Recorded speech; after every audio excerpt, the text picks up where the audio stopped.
Hi, everyone. This is Tim Ard, and welcome to this edition of Along the ForestApps Road.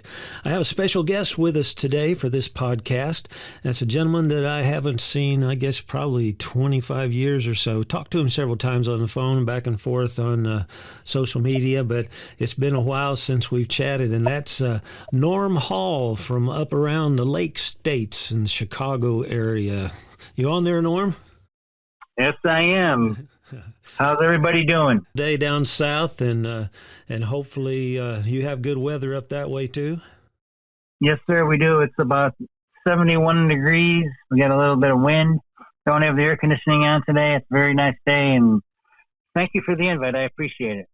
Well, that's great. That's great. I was just thinking, where did we first meet? That was one of the training classes. I guess, was it ISA or was it Arbor Master, or what was it? From what I remember, it was an Arbor Master training course, and then for the Arbor Games Finals in Nelsonville, Ohio. Yeah, that's right. That's right. You kind of competed there a little bit, didn't you? Yes, sir, I did. I tell you, those were the days, and I've got some talking back and forth to several people who's been involved from those times, and they're all pretty busy out there sharing information and doing great, trying to get everybody up to snuff and safety out there in the tree care business. And the reason why I had talked to you is to kind of maybe discuss a little bit later. I'll chat with you some more here, but a little bit later about some of the bucket or lift training that you do, because I get a lot of questions about that.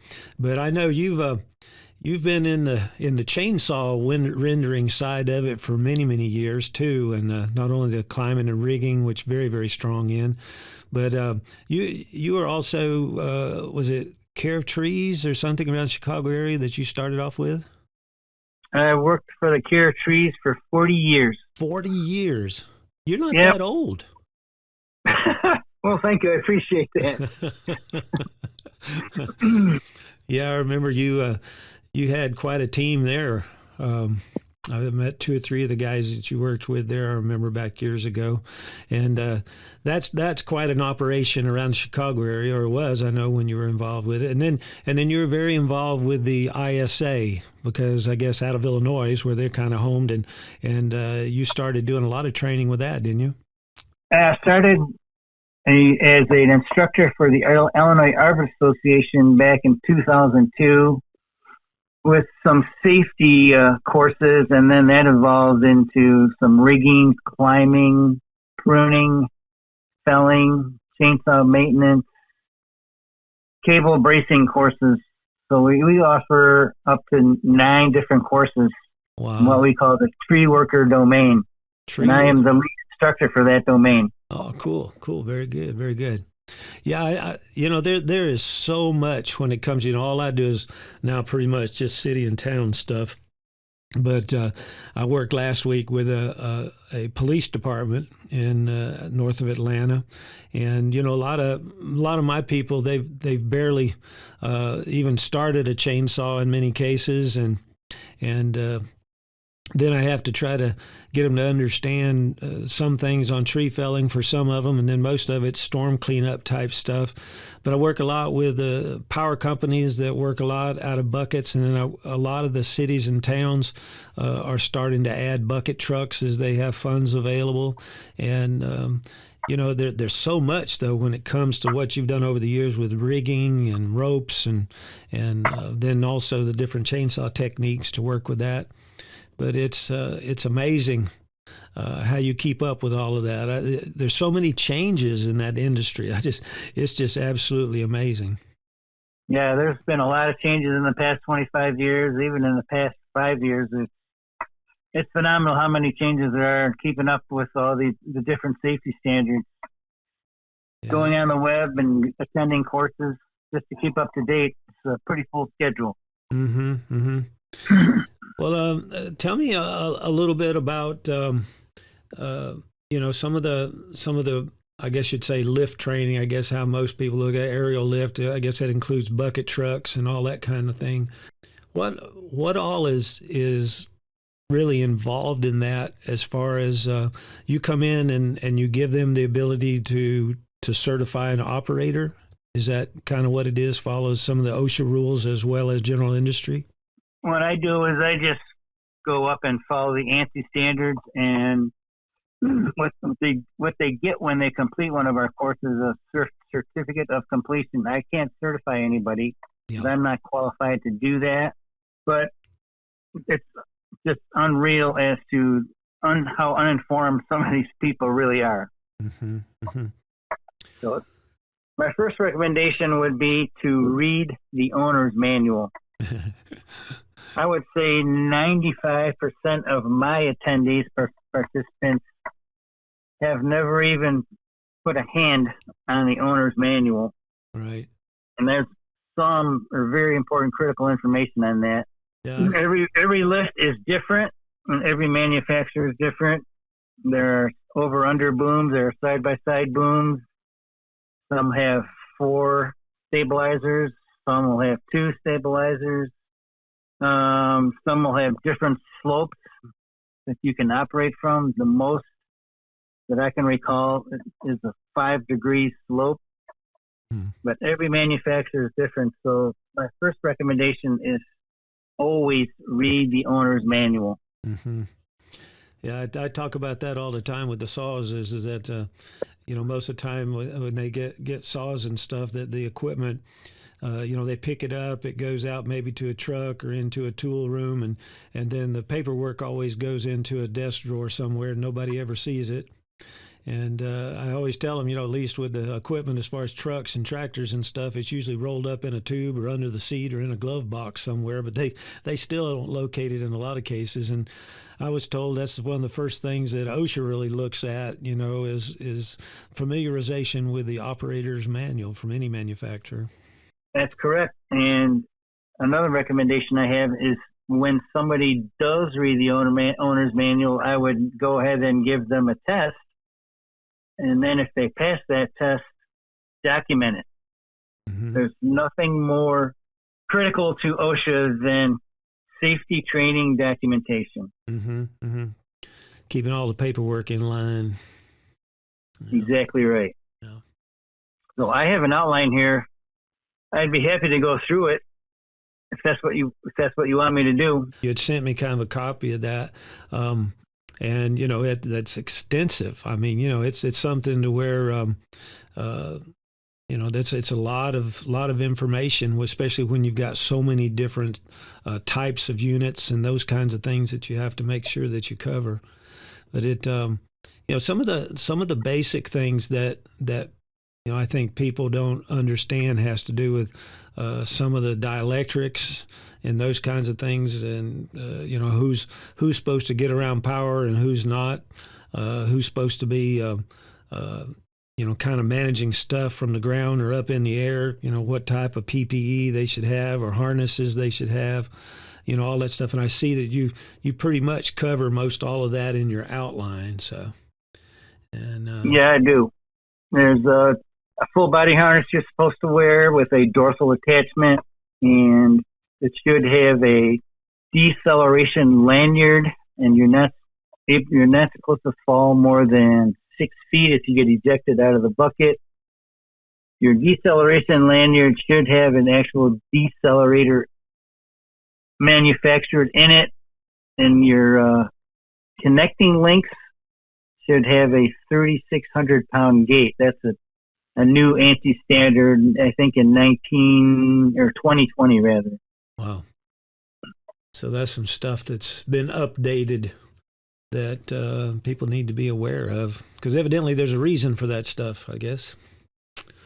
And yes, when if somebody does happen to get ejected and the gate gets in contact with the lift anchoring device, the gate can accidentally get crushed and open. So they found that with a 3,600-pound gate, that is less likely to happen. The other gates were rated at about 1,200. There's a lot of accidental gate crushing openings as a result of these people getting ejected. Mm-hmm. Wow. I know they kind of look like a slingshot. I've seen some videos, people pushing on treetops and those kinds of things, and then all of a sudden they kind of shoot out of the bucket kind of quick. Yes, sir. They sure do. Very unexpected. Yeah. One other thing I just thought about, what is your understanding, or I'm sure you know the rules on this. I've heard bits and pieces of it, but as far as saw work out of a bucket, I've seen a lot of the power companies and stuff going to pole saw use out of the bucket. And some are hydraulic, and I guess they're kind of gearing up for battery units. And then I've also, a lot of chainsaw use, little and large, coming out of that. And starting in the bucket, what should be carried up, those kinds of things. Do you talk about some of that stuff in your training too, right? So that's one thing that we stress at the Care of Trees. We had a rule that anytime you operate a chainsaw, either from a rope and harness or from a lift, shall have a deceleration lanyard on it, but it is not in the new standard. It's only in the standard for working out of a rope and harness. As far as starting, never start the chainsaw in the bucket. Always start the chainsaw with the chain brake on. Have something between you and the chainsaw, say a tree part or the basket or the bucket. No drop starting. Always have the chain brake engaged. Mm-hmm.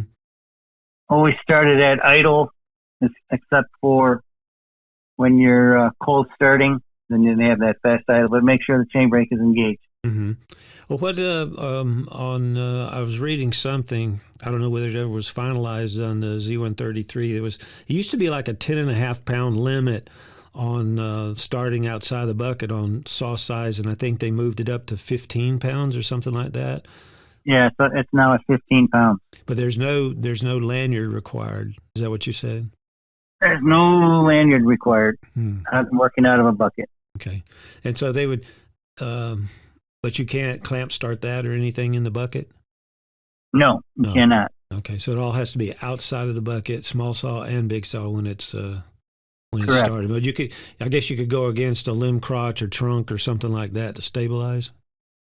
Absolutely. Yeah. Highly recommended. Yeah, and if not, then you gotta lanyard or rope it all the way up or something, I guess, from the ground. Right.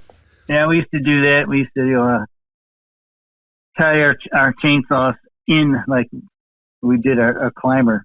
Uh-huh. But there's the new standards are kind of lax on the chainsaw working out of a bucket. Mm-hmm. Well, I've kind of explained that wrong here over the, starting with any size saw actually in the bucket or clamped or something like that. So I have to change that deal. But I see what it is. I know if you do nick a bucket and stuff like that, then you got all the dielectric certifications to redo and stuff, I guess, too, if you're working with power, right? Yeah, they recommend that you get your lift dielectrically tested annually. So yeah, if you do, most of them will have a liner inside the basket, which will add some dielectric qualities. But yeah, if that gets nicked with the chainsaw, then yeah, that's something to be aware of for sure. So the liner can come out, not have to replace everything, but they would still be probably pretty expensive, I assume. Yeah, they're not cheap, that's for sure. Yeah. Well, that's, all that kinds of stuff I hear about, and that's something that, like I say, I mean, I guess you see some of it in the operator's manual, but I've had this thing here for the past few weeks, been talking a lot about how people learn and repetition, and I mean, how do you get people to practice those things in the classes? You just have to try to keep class size fairly small, and then a lot of up and down with the buckets, or what do you do as far as trying to get people to understand it? Because I know, gosh, it has to be a world of events just on control differences and things like that when people are trying to learn it. Well, we have two different courses. We have one course that is an advanced training course, and we limit the attendance to 6, and that's a full 6.5 hour course. And we go over the full 3-page outline with that. And then we offer a municipal harvest training program where we offer 2 topics in a 6.5 hour period. So that's going to be a highly condensed program. and I just go over the highlights of the 3-page outline. Mm-hmm. But yeah, everybody will get a chance to go in the list. Or first, we'll get a chance to set it up, level it with the stabilizers, check it for hydraulic leaks, put on their harness, check the snaps or connecting links to make sure that they are indeed locking and self-closing. Mm-hmm. Check the anchor devices on the bucket, make sure that they're indeed structural integrity is there. Put on the harness, make sure it's put on the correct way, and just let them fly the bucket. And we critique them while they're flying the bucket. Mm-hmm. So there has to be an unfolding procedure and a folding procedure. Different manufacturers have different unfolding and folding techniques, so you have to follow that procedure. And then the last thing we go over is rescue. Mm-hmm. Nowadays, the new buckets will have tilt features, so that the actual basket can be tilted to extricate the operator easily. But some of the older buckets don't have a tilt feature, so we have to actually pull them out onto the cab guard Mm-hmm. and wait for EMS. So yeah, that's pretty much what we do. The 6.5 hour advanced training course is highly recommended because there's a lot more material involved. But the budgets come to play in with the municipalities, so Mm-hmm. that's why we offer a 2-course 6.5 hour day presentation.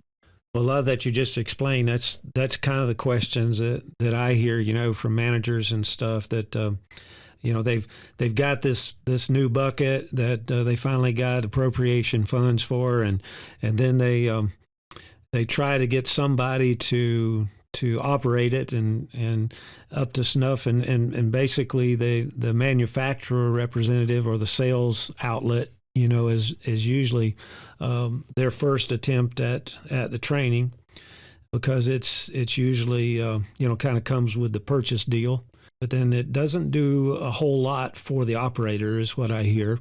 Are constantly looking for someone to be able to give them what they need to get their people a little more up to accustomed with the bucket. And so I'm just glad that people like yourselves are out there doing that stuff. So, and I guess you need to multiply a bunch. Well, yeah, I am keeping pretty busy, and I would be happy to come out and help anybody, but you can't. Unfortunately, you can't do it for free. Right. Not like this. The most important thing, in my opinion, is just reading the owner's manual. After you read the owner's manual, the supervisor should have some kind of exam prepared and let the person take this exam, Mm-hmm. and only let them fly the bucket if they indeed have passed the exam. Very good. That's a good place to start. And I think it's always good to go back to the basics and then try to seek out somebody like yourself, Norm, to be able to make it interesting for the folks to where they retain more of it. And you can also give them the experience from your background and be able to maybe make them a little bit more productive as well as safety. And I think that's something that sometimes they don't always think about when it comes to finding some type of a training course or whatever on equipment like this is thinking through. You might have to pay a little bit for it, but more or less you make it back up, and a lot of less wear and tear on the equipment, and a lot more production in the long run. So that's and the safety factor is involved as well. You can't emphasize enough on safety. How much is a life worth? Mm-hmm. I've had some, I know of some individuals that have been killed while operating a bucket. I know of I had a high school buddy that got ejected and wasn't wearing the harness, fell on the asphalt pavement and didn't make it.